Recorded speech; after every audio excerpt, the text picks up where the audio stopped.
Welcome back, everyone, and let's take a look at our current temperatures outside because we have seen a big drop in temperatures compared to the past few days, and we're looking at our coldest blast of air that we've seen for the entirety of the fall season right now. We're not in winter just yet. We still have a few weeks to go, but you couldn't tell if you're just judging by the temperatures outside. You can see plenty of 40s in the area right now. 42 degrees in Gainesville, 41 in Cedar Key. Warmest you get, and I use the term warmest lightly, is 46 degrees in Ocala. With the wind chill, once you get that wind coming in, it certainly does feel a lot colder. It feels like 39 degrees right now in Gainesville, 37 degrees it feels like in Jacksonville, feels like 41 in St. Augustine, 42 in Daytona Beach, and 43 degrees in Ocala. No arrow here because there's no winds coming in right now in Cedar Key, but of course they're variable. They always fluctuate around every hour. You can see we got 8-mile-per-hour winds. That's about the strongest you get in Jacksonville, coming in from the west-northwest, and then more westerly winds coming in St. Augustine and Daytona Beach.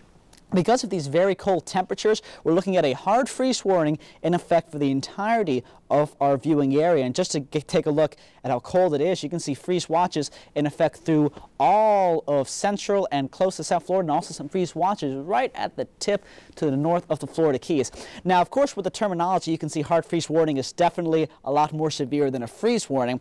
The specific difference is that a freeze warning just means that you're expected to get below freezing for any duration of time for the night, but a hard freeze warning is a little more specific. That means for at least 2 hours you would expect temperatures below 27 degrees, and we're expecting lows, you know, in the lower 20s right now. For example, in Gainesville, your low is going to be 21 degrees for tonight. So this is the time where you got to bring your pets in overnight, and you're also going to make sure you bring those potted plants in because it is not ideal conditions or ideal weather for any of them. Your current temperatures for the entirety of the southeast, plenty of 30s to go around up to North Carolina, 40s in our area, and then 50s all the way down to South Florida. No rain on the north central Florida radar, and if you look at the satellite radar, also no rain in sight, but we do have some snow in Tennessee, North Carolina, and maybe even getting into the northern portion of Georgia. So that just gives you an idea, more than what we've already seen, of how cold it is right now.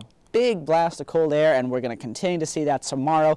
15 to 20 degrees colder than normal. That's going to be our temperature, so we're expecting temperatures in the lower 50s for your highs, and normally we should be in the 70s this time of the year. Service map for the next 2 days. High pressure will continue to dominate, so we're not going to expect any rain in our forecast for the next 2 days. Tonight, 21 degrees for your overnight low. That hard freeze warning in effect through 9 a.m. tomorrow morning, and then tonight, 51 degrees, very chilly tomorrow. Sunny skies expected, no chance of rain. And for the next 5 days, we're not expecting any chance of rain. We are expecting a bit of relief. If you're not a fan of the cold weather, we are going to see some relief coming, especially on Friday and Saturday. You can see those lows, especially 53 degrees for your overnight low, but 20 degrees for your lows for the next 3 days. Now let's head it over to Stephanie at the sports desk.